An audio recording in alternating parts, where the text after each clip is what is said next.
అందరికీ నమస్కారం. నిన్న గుంటూరు జిల్లా పర్యటన ఏదైతే ఉందో జగన్మోహన్ రెడ్డి గారిది, అసలు అధికారంలో జగన్మోహన్ రెడ్డి గారు ఉన్నాడా లేకపోతే చంద్రబాబు నాయుడు గారు ఉన్నారా అనే డౌట్ ఖచ్చితంగా అందరికీ వస్తుంది.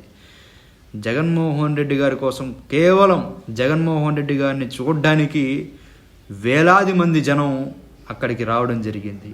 ఆ జనాన్ని కానీ ఆ నారా చంద్రబాబు నాయుడు గారు, పవన్ కళ్యాణ్ గారు, నారా లోకేష్ గారు, మిగిలిన కూటమిలో ఉండే నాయకులు కానీ ఆ జనాన్ని కానీ చూస్తే